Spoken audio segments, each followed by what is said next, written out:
Imagine an ordinary evening in a typical apartment somewhere in Eastern Europe or Russia. Hot tea in the kitchen, cold autumn rain beating against the window, and a TV series playing in the background about the luxurious yet terrifying life in the Middle East. Raindrops stream down the glass. The room is dimly lit by a slightly yellowing overhead lamp. And against this backdrop, the gleaming palaces, snow-white abayas, and black SUVs look like footage from another universe. It is from there, from those glowing screens, that the first, most resilient image of Dubai enters our minds. It overlays the familiar interior, the old sofa, the doormat, the fridge plastered with souvenir magnets, and feels like an alien fairy tale that promises unimaginable wealth, but simultaneously terrifies. For the older generation, raised behind the Iron Curtain and having survived the turbulent 90s, this image quickly morphs into a nightmare. People whose youth was spent in an environment of scarcity and strict control automatically look for the catch behind any paradise. Their primary fear is absolute powerlessness, especially for a woman. In their imagination, a beautiful girl is whisked away to a gilded cage by an unknown sheikh, stripped of her passport, her right to vote, and placed in total submission. This scene plays out in their minds over and over. A sun-drenched villa, impossibly high walls, and a girl who can never step past them. This fear feeds on the experience of living in closed systems and information vacuums. Anything completely closed off feels like a prison. Add to this the stories of 120-degree heat, total bans on leaving the house without a man, and constant surveillance. Even if these are just retold rumors, they are spoken with such conviction that doubting them feels dangerous.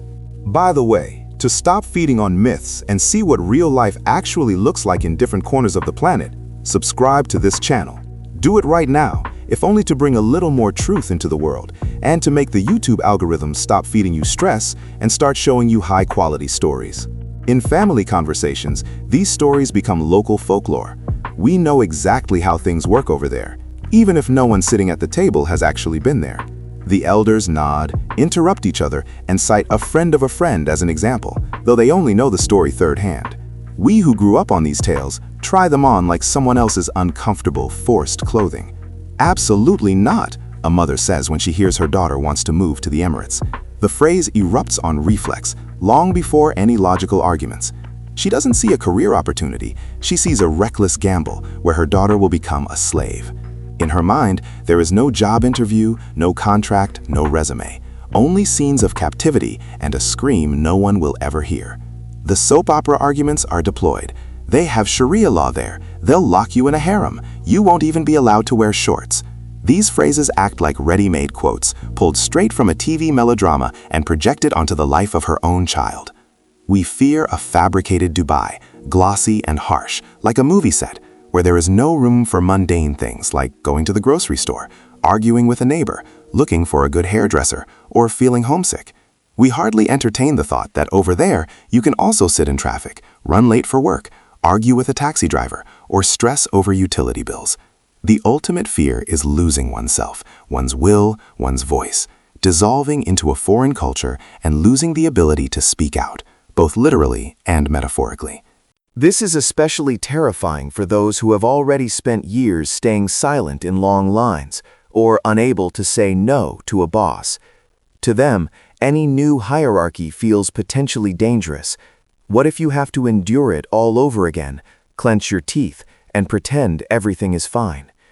Carrying this heavy baggage, many buy a one-way ticket to this fairy tale desert, flying not just to a new destination, but straight into their own fears, only to discover an entirely different set of trials. In their minds, the flight is a fault line. There and here diverge forever. But reality greets them differently. When the plane touches down, it turns out the real danger isn't the sheiks. It's the air conditioning and the quiet, total reboot of everything you thought you knew about life.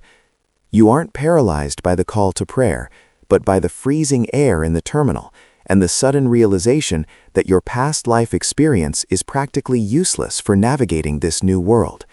Instead of the TV-dramatized Eastern dictatorship, you are met with soft carpets, smiling staff, and sterile cold. The battle isn't for your freedom, it's for your adaptation to a system where everything has been meticulously pre-thought out for you. The first thing that strikes an Eastern European in Dubai isn't the heat. The terminal is freezing, but the almost alien, extraterrestrial cleanliness. It hits you suddenly like a physical blow, not to your body, but to your standard idea of a normal city. There are no specks of dust, no scuff marks, no graffiti. The floors shine so brightly they reflect the suitcases. The walls don't have a single crack. The elevator panels have zero fingerprints. Everything sparkles like an operating room. The marble, the metal, the potted trees that look like high-end boutique props.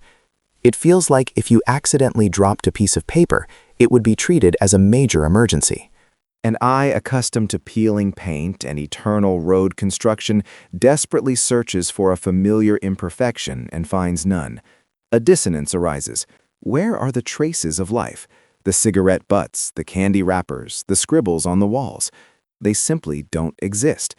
You get this strange feeling that people only appear here on a strict schedule and leave without a trace, like extras on a movie set. Instead of the smell of gasoline and wet asphalt, you breathe conditioned air scented with expensive cleaning agents. A nose used to a blend of exhaust fumes, coffee from the corner kiosk, and the damp smell of an apartment stairwell simply cannot find its familiar anchor. You feel like you haven't landed in a city, but inside a perfectly tuned mechanism where every single part has its place, and you are just another part, gently but firmly being integrated into this machine. The second oddity is the almost total absence of living, chaotic greenery. There are rows of palm trees, bushes, and lawns that demand titanic efforts from irrigation systems, but there are no wild oaks, maples, or overgrown lilac bushes by the front door. The eye has nothing to catch onto. It reminisces about old, messy courtyards back home, with their rebellious patches of grass and bushes that no one ever trimmed with a ruler. Nature here is never left to its own devices.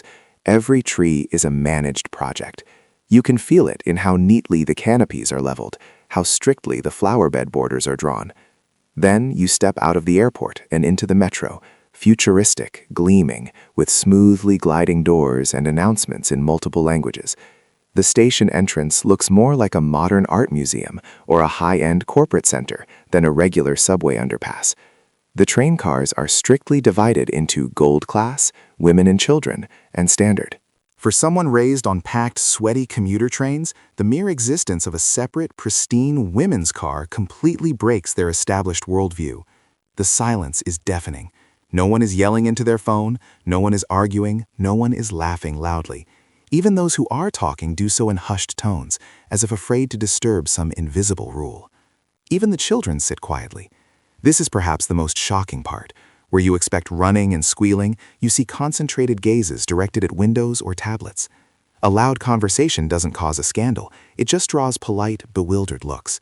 There is no aggression in these glances, just a calm certainty. This is not how it's done, and you are expected to figure that out yourself. It becomes crystal clear, the rules here are nothing like the soap operas. TV showed stormy scenes, brutal punishments, and threats. But here, everything is held together by a repeatedly reinforced habit of order. It's not a brute dictatorship, it's a voluntary, honed adherence to rules, perfected to the point of automation.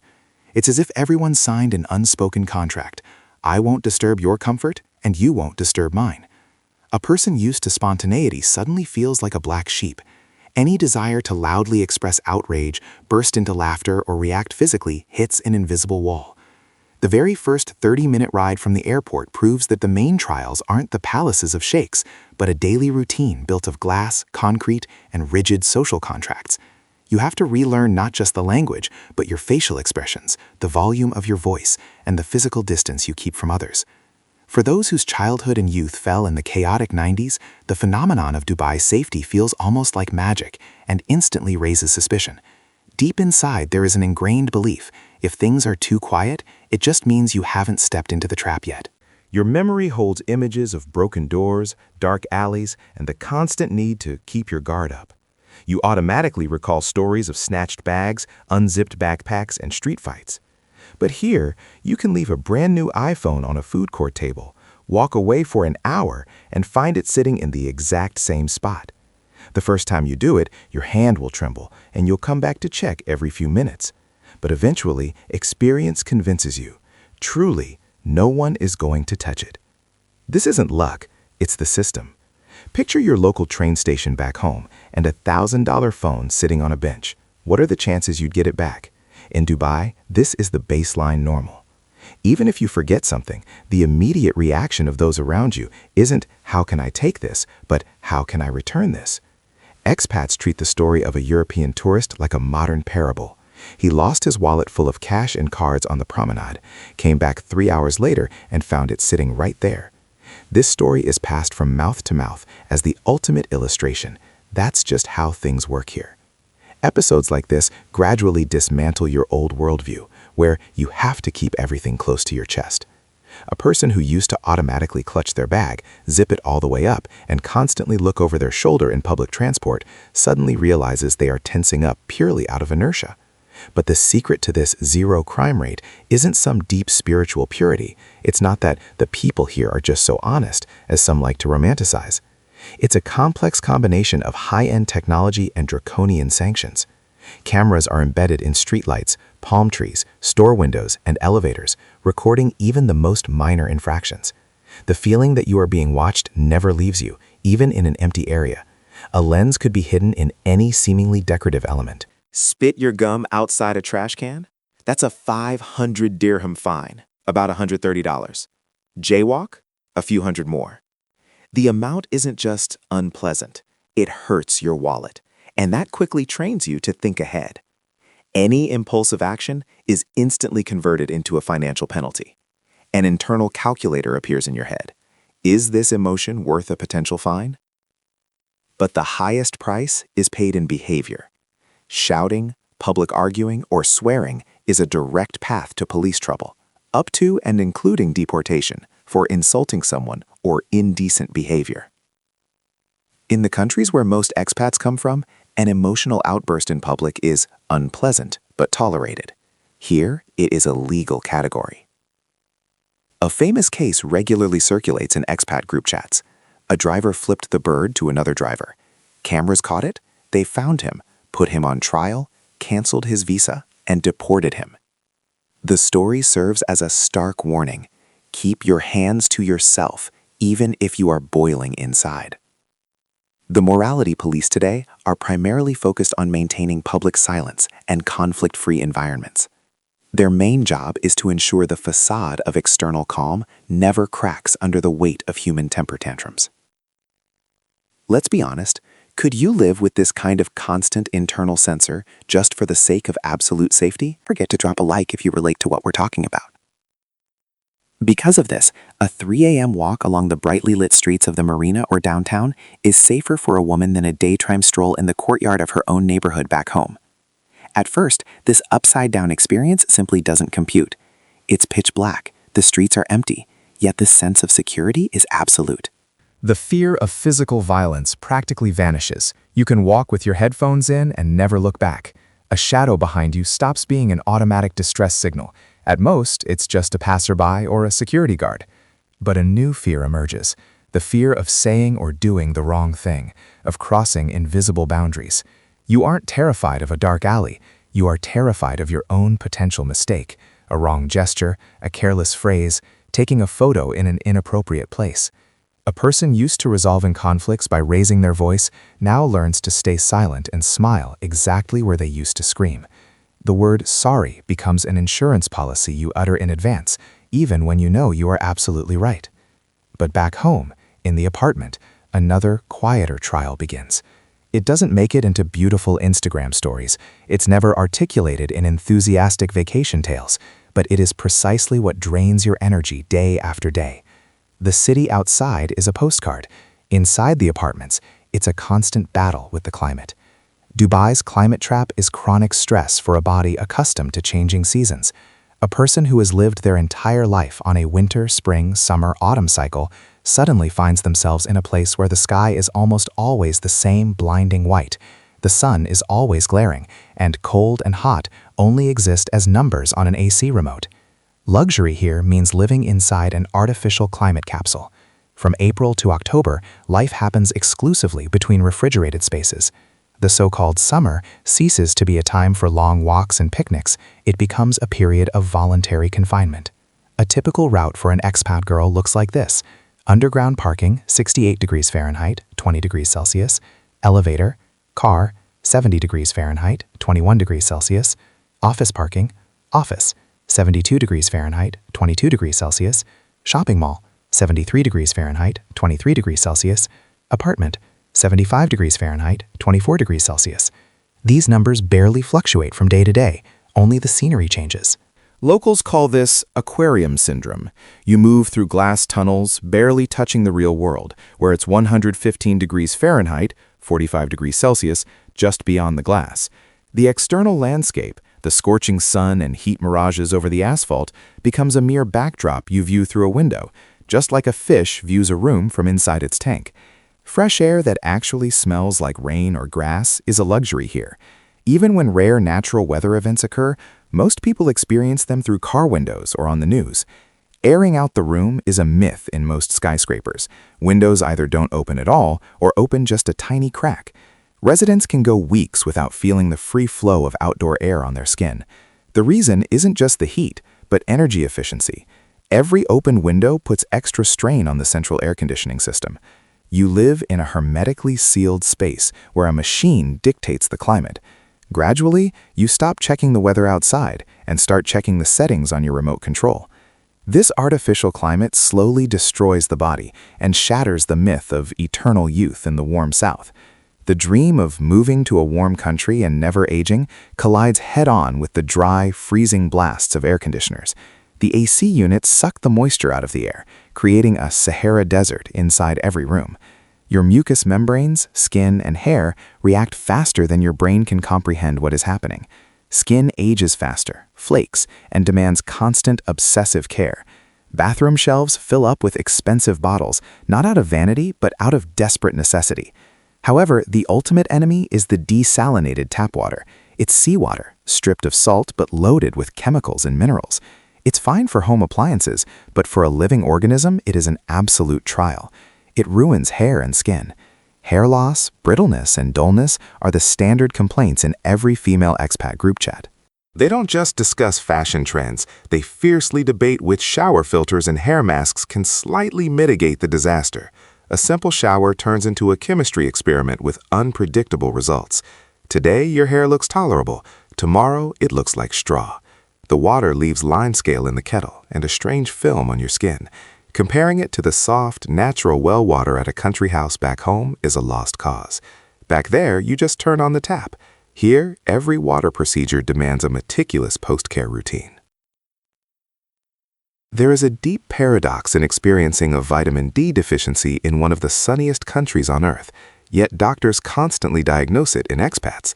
It sounds like a joke until you realize you only ever admire the sun through tinted glass.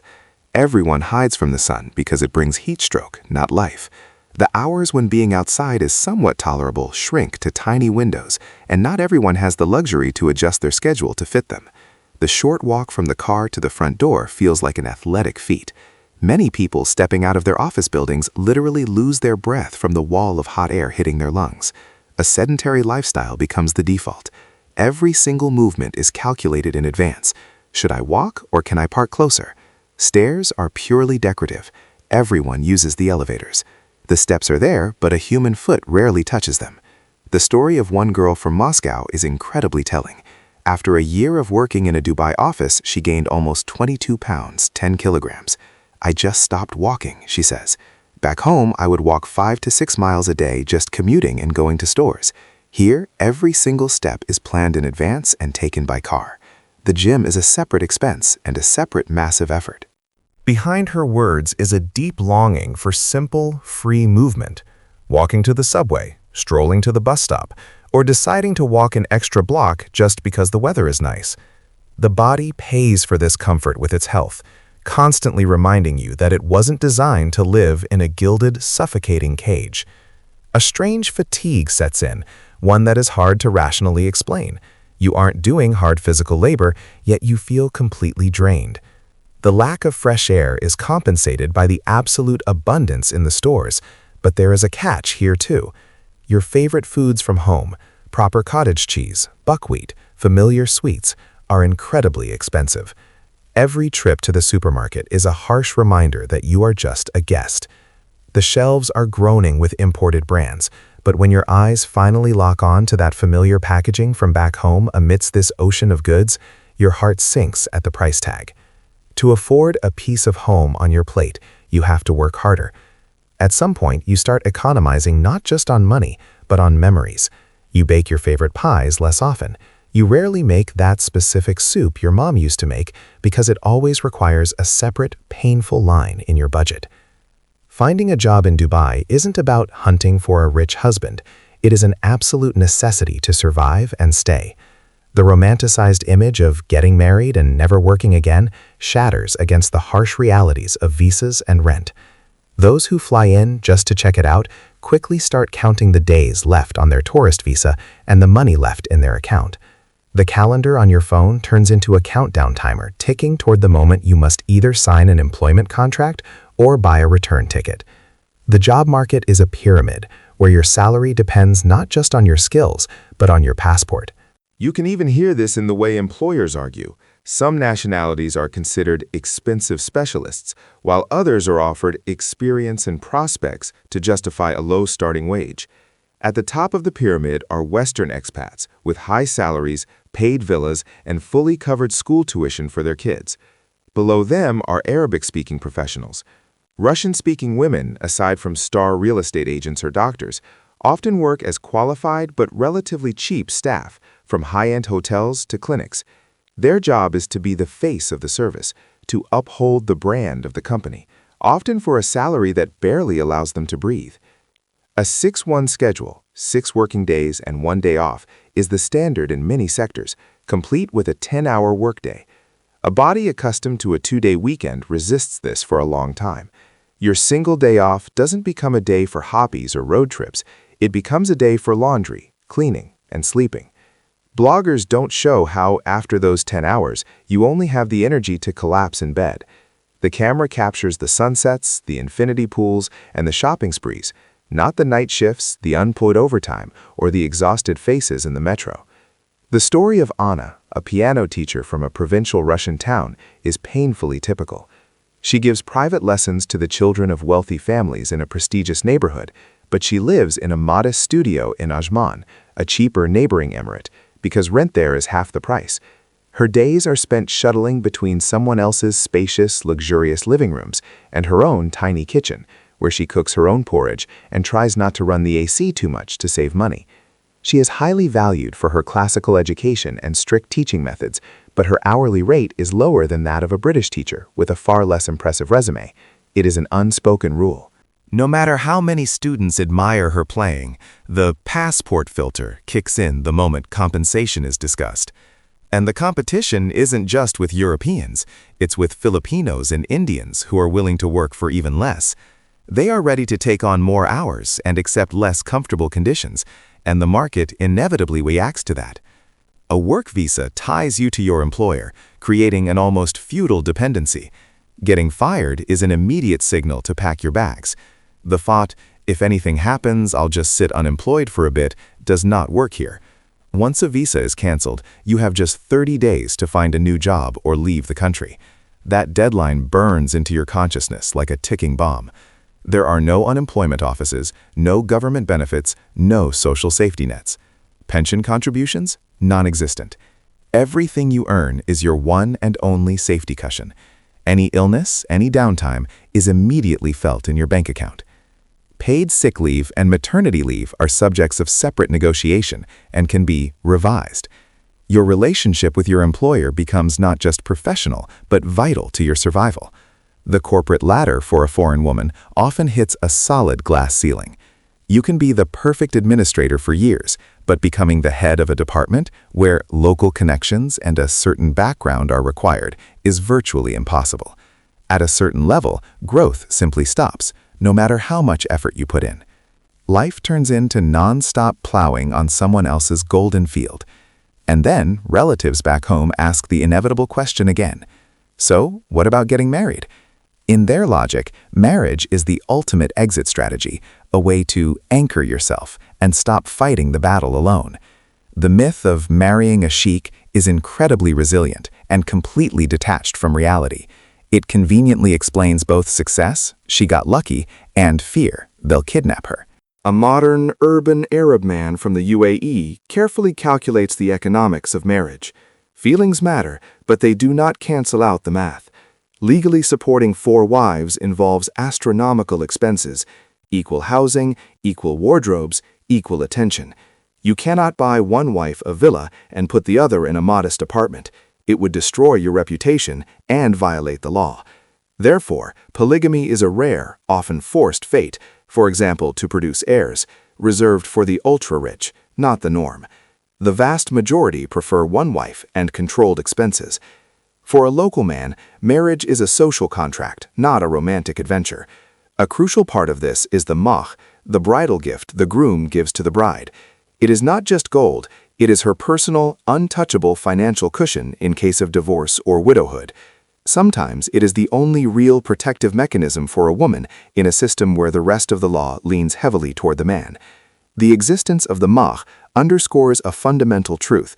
Marriage isn't just about feelings, it's about strict material responsibility. The most agonizing issue for a foreign woman marrying a UAE citizen is the fate of the children. This is what is whispered about in kitchens and group chats. This is what they fear far more than any financial ruin. The horror stories of "they will take everyone away" are no longer as clear-cut. The legislation, especially in Dubai, is shifting under the influence of international norms. Formally, the system is becoming more flexible, but the fears never truly disappear. In a Sharia court during a divorce, custody of young children, hadana, traditionally goes to the mother.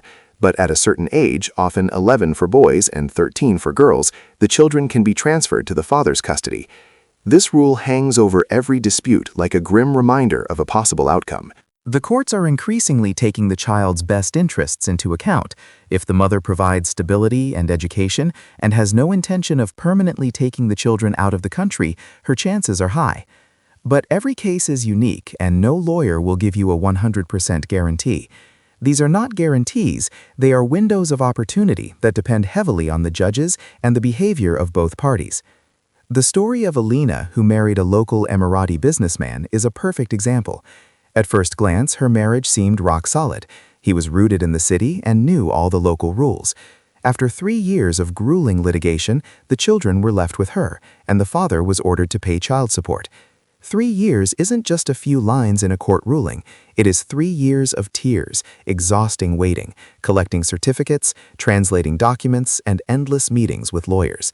Behind those 3 years are shattered nerves, deep fears, countless bureaucratic hurdles, and the absolute necessity to remain totally calm in a country where showing emotion can be used against you. Any outburst of anger or sharp word in the courtroom can be interpreted as instability. A crucial nuance: for an official marriage with a local citizen, a foreign woman needs special permission from government agencies, which automatically brings the relationship into the legal spotlight. From the moment it is granted, the couple is under a microscope. The system sees their union.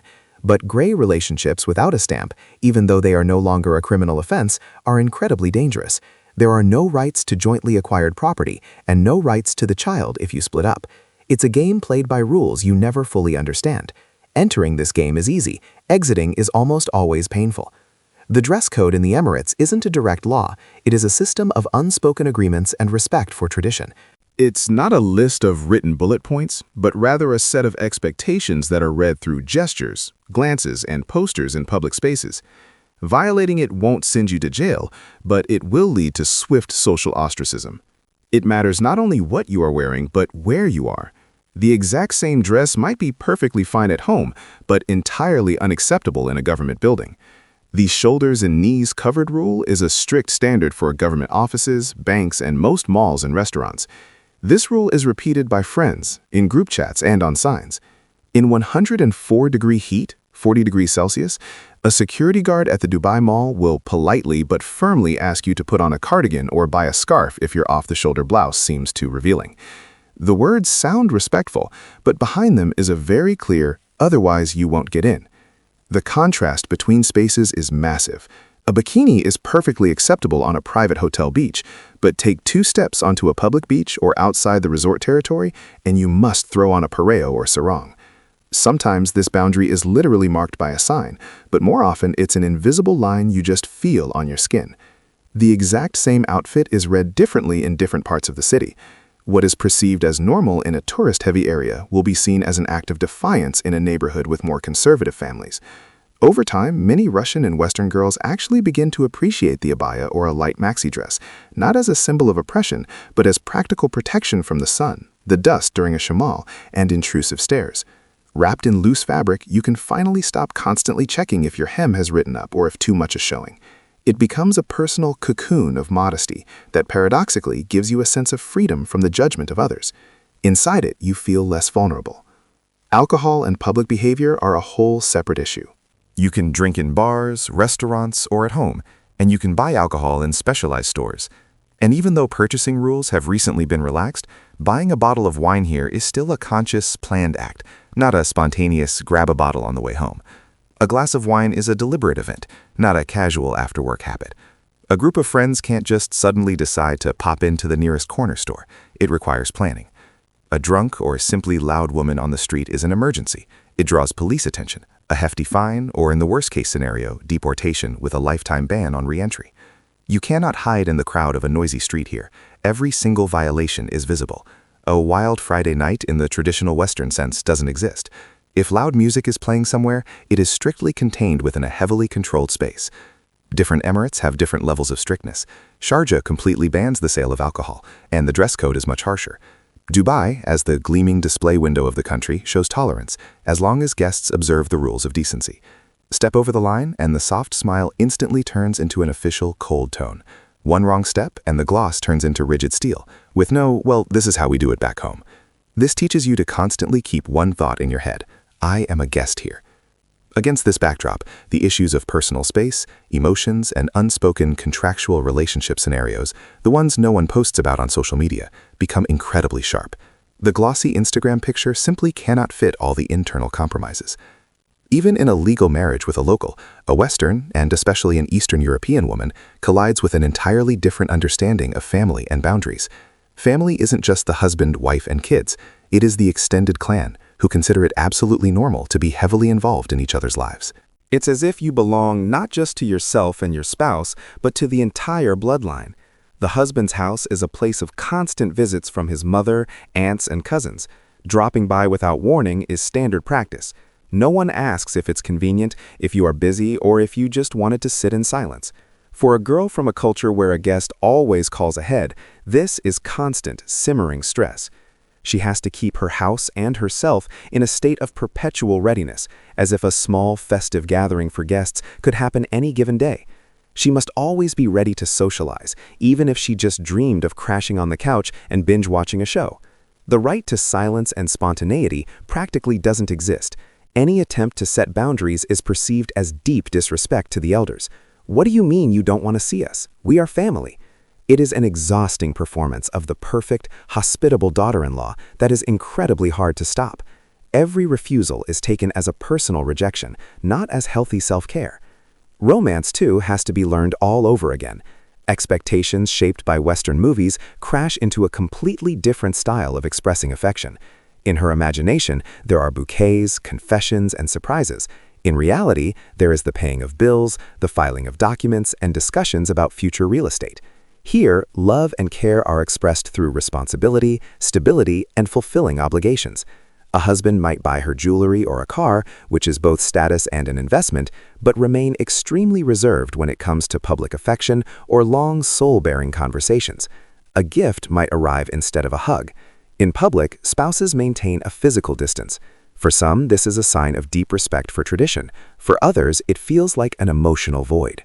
A Slavic or Western woman, accustomed to an open, emotional dialogue, can feel profoundly lonely and begin to doubt, is this love or just the fulfillment of a duty? Deprived of the verbal and tactile feedback she is used to, she starts searching for meaning in indirect signs: how he looks at her, how he listens, how he reacts to her requests. Complaining to friends is difficult. From the outside, she has the perfect life, the car, the jewelry, and very few people will see any reason for tears. Often, when she tries to vent, the response is, "Well, you got lucky," which instantly invalidates her internal pain. There is also another unspoken segment: contractual or guest relationships, Emirati style. These are discussed in hushed tones in restaurants and beauty salons. It is a part of reality that rarely makes it into official narratives. A wealthy local man, often a businessman, not necessarily a sheikh, offers a foreign woman a long-term, negotiated relationship. Effectively, she becomes a kept woman. The terms are laid out carefully, sometimes in hints, sometimes in almost legal language. In exchange for companionship, escorting him, conversation, intimacy, he provides housing, usually a luxury apartment but never a family villa, a generous monthly allowance, and pays for her shopping and travel. On the surface, it looks like a dream come true. No need to wake up for work, she can focus on herself, visit spas, and travel. To the outside world, this woman looks like a winner: designer brands, exotic trips, no alarm clocks. But there is no official marriage, nikah, which means she has absolutely no rights to a mahr, alimony, or inheritance. In the legal realm, she is a nobody. All promises are strictly verbal. The arrangement can last for years and be severed in a single day, entirely at his will. Her visa is usually a tourist one or tied directly to him. If he decides to end the relationship, her right to even be in the country is instantly thrown into question.